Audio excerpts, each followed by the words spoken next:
Hannah Wolfenberger, and this is my first time doing stand-up comedy, so no one really knows how this is gonna go. When I told my mother that I wanted to do stand-up comedy, she told me one of the most encouraging pieces, of encouragement ever. She told me, "I'm sure a couple of your friends will laugh."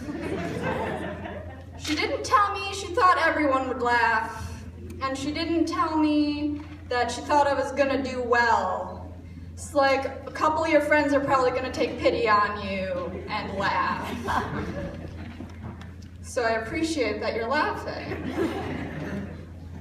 As it's my first time, if you are amused by what I'm saying, I would encourage you to laugh, because it would make me feel great.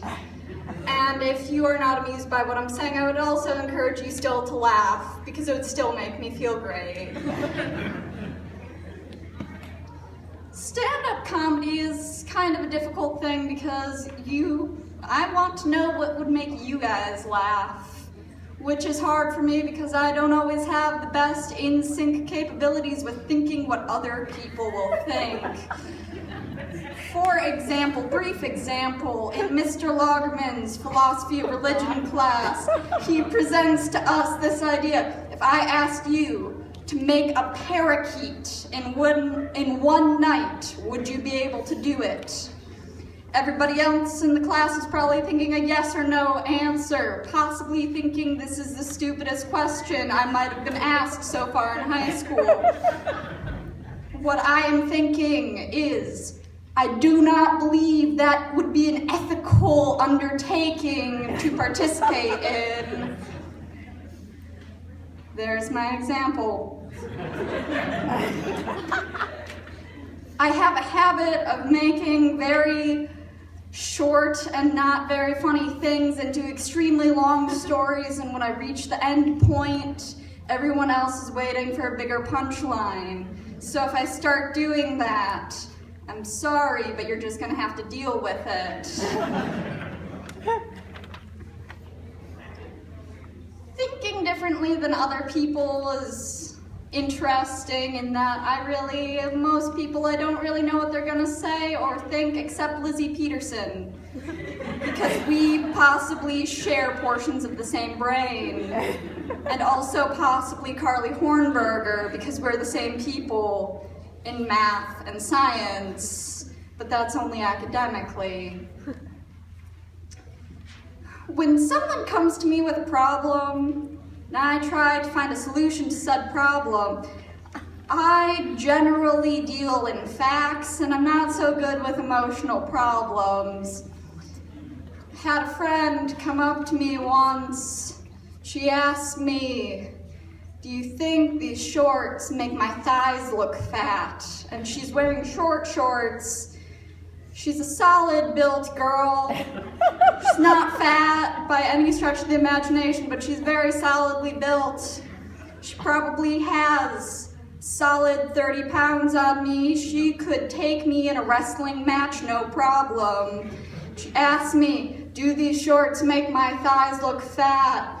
And what I should have said is no.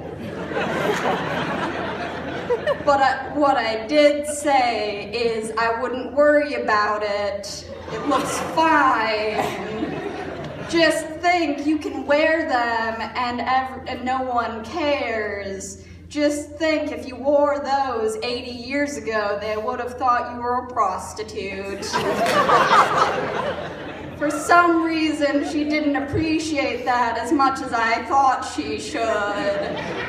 She said it didn't make her feel that much better. I was a counselor in training at camp. I'm not that large of a fan of small children, but older children I can deal with great.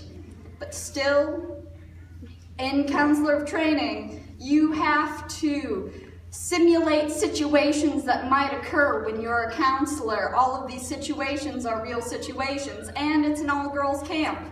So, the situation that I'm set to simulate as a counselor is So what if a young girl comes up to you, she's had her first period, and she doesn't know what it is, and I don't know what to do in this situation, and so I say the first comforting thing that comes to mind, and I say, don't worry, it just means your body is ready to bear children.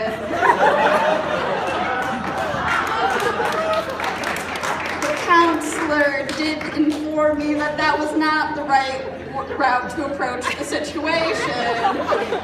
She didn't think that would help that much. And I thought that was a great way to start off. Because what else would I say?